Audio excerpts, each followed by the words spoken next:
Eala relishes first ever Philippine Women's Open. I'm home. Manila, Philippines. Wow. That was Eala's first word as she steps into the newly renovated Rizal Memorial Tennis Center. The last time she stood there, she was 12, a promising kid still far from the global star she would become. 8 years and countless breakthroughs later, Eala returns to her old stomping ground, now transformed with new courts, a fresh facade, and murals of world champions, her own face now among them. The revamped venue now hosts the Philippine Women's Open, the country's first WTA 125 event. More importantly for the 20-year-old Eala, it is finally a tournament she can call home. I'm here, I'm home, and I'm so happy to be here.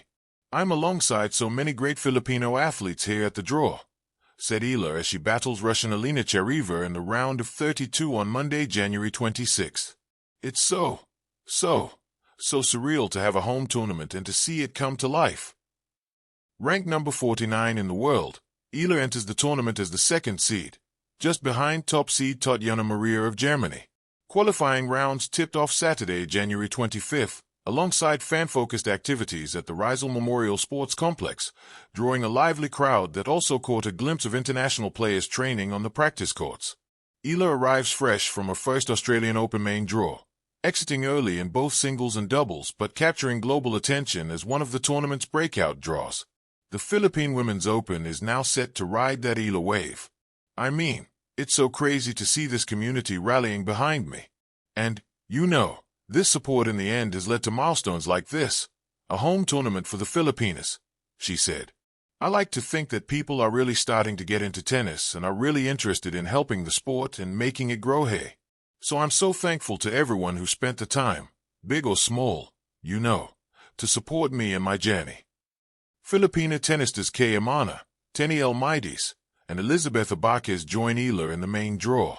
Other players also vie for a main draw spot in the qualifying round. Eala urged fans to soak it all in, saying that tournaments like this rarely come to a country where tennis is still finding its place. Try to absorb as much as you can from this experience. It doesn't happen very often here, she said. As you know, I don't think it's ever happened before. So, I think if you keep an open mind and you enjoy doing that, that's the best thing that you can do.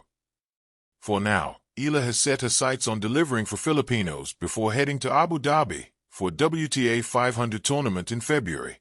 I think the fact that this is happening and the fact that I'm able to have a match at home is really the focus of this tournament, Eala said. The fact that there are so many Filipinos here, that's the focus and the highlight of this week for me more than winning the whole thing. Home is not always a place. Sometimes it is a sound, the low hum of a crowd that knows how to pronounce your name without asking. Sometimes it is a smell, the familiar mix of heat, rain, and hard court that clings to the air in the Philippines. And sometimes, home is a moment, a young woman stepping onto a tennis court, racket in hand, heart full, and saying with a smile that carries a nation, I'm home. For Eala, the first ever Philippine Women's Open was more than another tournament on the calendar. It was not simply about ranking points, prize money, or the clean geometry of forehands and backhands. It was about arrival, after years of traveling the world, training far from home, and carrying the Philippine flag into arenas where few had seen it raised before. Eala has long been used to being away. From an early age, her talent demanded distance from familiar courts, from childhood routines, from the easy comfort of home-cooked meals and Tagalog chatter. Spain became a second home, the Rafa Nadal Academy of Forge where discipline was sharpened and dreams were made heavier with responsibility. There, she learned to hit with intention, to move with purpose, to lose with grace and win with humility. But no matter how many countries stamped her passport, something essential remained unfinished.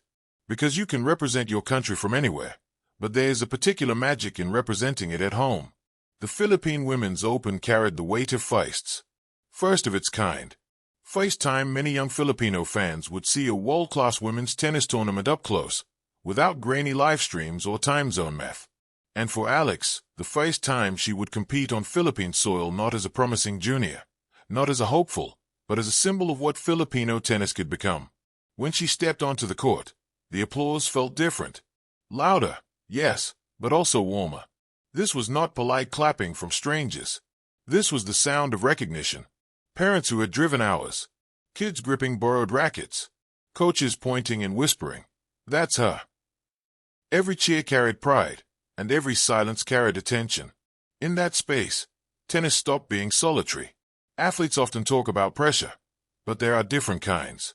There is the pressure of expectation, which tightens the shoulders and shortens the swing. And then there is the pressure of belonging, which steadies the breath and reminds you why you started. For Alex, playing at home felt like the latter.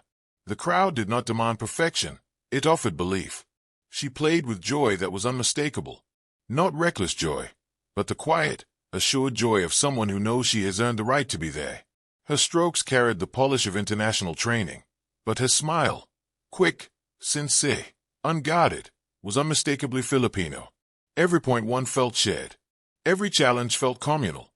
When she said, "I'm home," it wasn't a throwaway line for headlines. It was a statement of identity. Home is where your story makes sense without explanation. For years, Eala had been introduced as the Filipino tennis player based abroad, the Southeast Asian standout in a European academy, the exception. At the Philippine Women's Open, she was simply Alex. Not a novelty, not a question mark, just a player among her people, playing a sport that finally had space to breathe in her homeland. The significance of that moment stretched beyond the baseline. Young girls in the stands saw a future that no longer felt abstract.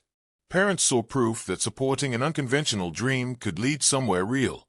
Philippine tennis saw a mirror reflecting both how far it had come and how far it could go. Alex understood this, even as she stayed grounded in the present. She spoke not with grand declarations, but with gratitude.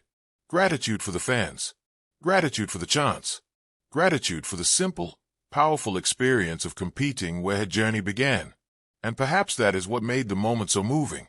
She did not arrive as a savior or spectacle. She arrived as someone coming full circle.